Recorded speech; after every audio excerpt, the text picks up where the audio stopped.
2021년 2월 8일 월요일. 오랜만에 영상 기록을 남긴다. 그동안 많은 일들이 있었다. 12월 초에 취직이 되었다. 비슷한 업무이지만 약간 다른 업종의 회사에 취직을 했는데 괜찮을 거라고 생각하고 들어갔으나 생각보다 훨씬 다르고 적응하기가 쉽지 않았다. 첫 번째 이유는 야근이 무지하게 많았다. 그냥 야근이 아니라 새벽 야근이 잦았고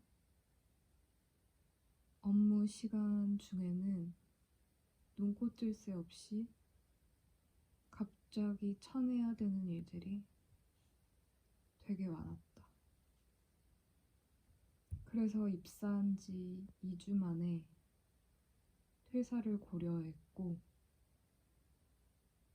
그래도 힘든 코로나 상황 속에 나름 괜찮다고 생각하고 들어간 곳이었기 때문에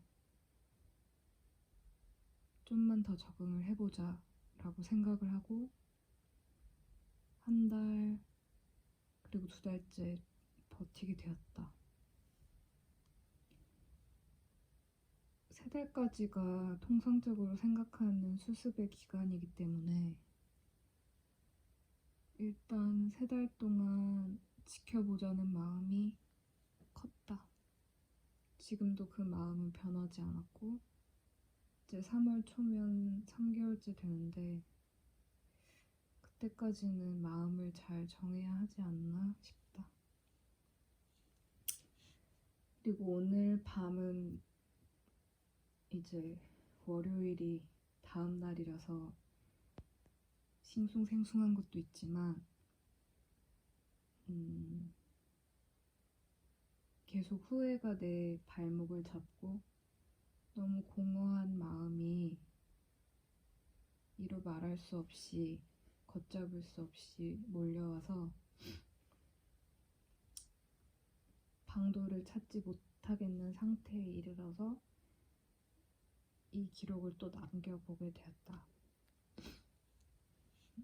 인터넷에 유명하게 퍼진 서울대학교 대나무 숲의 글을 다시 한번 읽게 되었는데 오늘은 이 글을 읽으면서 영상을 좀 꾸려보고 마무리하려고 한다. 운동화만 신는 친구. 최근 한 교수님과의 간담회가 있었다. 교수님은 학생들을 둘러보면서 요새 무얼 하고 사느냐고 질문하셨다. 막 기말고사가 끝나 지쳐있던 학생들은 대부분 공부하는 데 시간을 보내며 틈틈이 알바나 과외 같은 걸로 용돈을 번다고 대답했다. 우리의 대답을 들은 교수님은 혀를 끌끌 차셨다. 요새 아이들은 참 낭만이 없다고 했다. 시험 기간이 되어 공부하는 건 이해한다고 해도 바쁘지 않을 때에도 스마트폰만 뒤적이고 카페에서 노닥거리기만 한다는 것이다. 차라리 방학에 여행이라도 떠나라고 하셨다. 훗날 떠올리면 여행했던 날들만 기억에 남지 이렇게 공부나 하고 알바하며 커피 마시고 카톡하며 빌빌대는 삶은 다 부질없다고 하셨다. 나도 교수님의 말씀에 부분적으로 공감했다. 하지만 하루하루 알바를 끝내고 커피 한 잔씩 마시며 쉬다가 다시 힘을 내어 저녁 늦게까지 공부하는 내 삶이 절대 의미 없는 삶이라고 생각하지는 않는다. 그렇게 생각하고 싶지 않다. 난 용돈을 스스로 벌어야 하기 때문에 의무적으로 알바를 해야만 한다. 알바를 통해 사회 경험을 하겠다는 대의 명분 같은 거 사실 있지도 않았다. 부모님이 안정적으로 용돈을 주실 수 있다면 암기 쪽지를 만들어 알바 틈틈이 보는 짓, 사실 나도 대학생인데 더 이상 하고 싶지 않다. 저녁 7시에 알바가 끝나면 내겐 5시간이 남는데 3개의 전공 과목이 낀 18학점을 공부하려면 남은 시간을 오롯이 공부에 투자해야만 한다. 5시간도 모자라 늘 공부 시간은 다음날 새벽 1시, 2시로 넘어간다. 이렇게 새벽까지 공부를 해야 하기 때문에 잠을 쫓기 위한 아메리카노 한 잔은 필수가 되었다. 커피 한 잔을 마시면서 스마트폰을 붙잡고 친구들과 카톡이라도 한다. 버티는 삶은 외로운 삶이며 그 한없는 외로움을 이겨내기 위해 발버둥이라도 치는 것이다. 내 동기 한 명은 늘 운동화만 신고 다녔다. 친구들이 워커화나 구두, 부츠를 이것저것 바꿔 신으며 대학의 자유를 신발의 자유로 맞기할 때에도 그 녀석은 3월 개강부터 12월 종강까지 운동화만 신은 것이다. 심지어 한날은 가까운 지인의 장례식장까지도 운동화를 신고 왔다. 그날 그놈은 우리 무리 아이들의 핀잔을 들어야만 했다. 자유국가에서 운동화 사랑하는 것 가지고 뭐라 할 사람은 없다 쳐도 장례식에는 구두를 신고 간다는 예의 정도는 지켜야 하지 않겠느냐는 것이었다. 그놈은 매우 심하게 낯을 붉히며 미안하다고 했다. 자신도 오늘만큼은 구두를 신으려고 또 노력했으나 결국 실패했다고 덧붙였다. 알고 보니 그 친구의 발에는 선천적 결함이 있었다. 구두와 같은 딱딱한 신발을 신으면 그 발이 땅의 충격을 흡수하지 못해 충격이 발로 오롯이 전해지고 바늘로 손톱 밑을 찌르는 것 같은 극심한 통증이 느껴진다는 것이었다. 녀석은 우리만 괜찮으면 장례식장에서 약간 떨어진 곳에 운동화를 벗어놓고 맨발로 따라 들어가겠다는 제안을 했다. 그가 멋쩍게 제안하며 내비치는 부끄러움은 오히려 그를 욕했던 우리의 몫이어야 했다.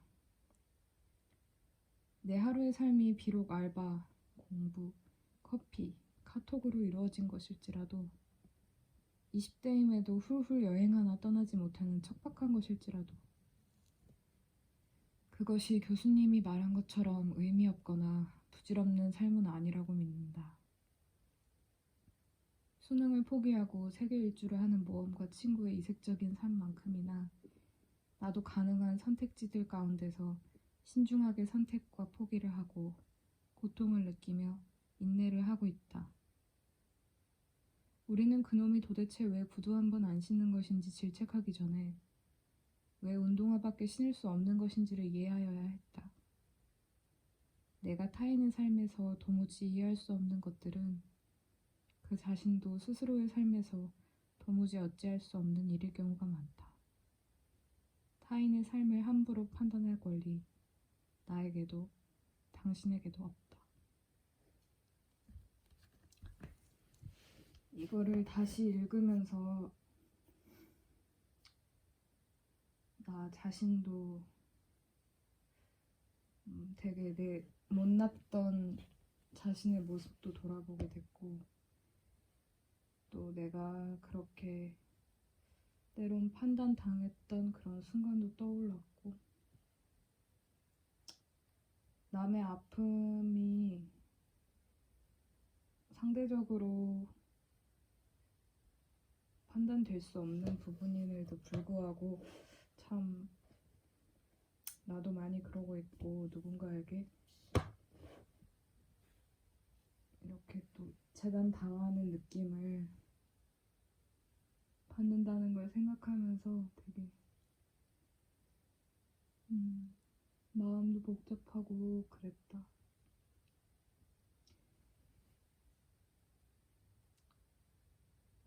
부모님 부모님마저도, 가까운 부모님마저도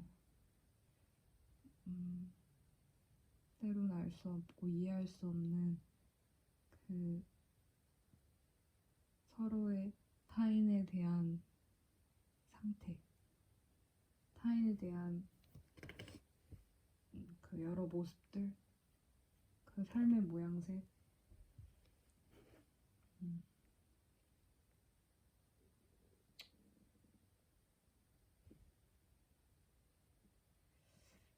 그렇다. 내일 또 월요일이고 이제 일주일 또 살아야 되는데 잠 못 자고 이런 또 생각에 꼬리나 물고 있다. 이제 정말 자야겠다. 오늘의 기록 끝.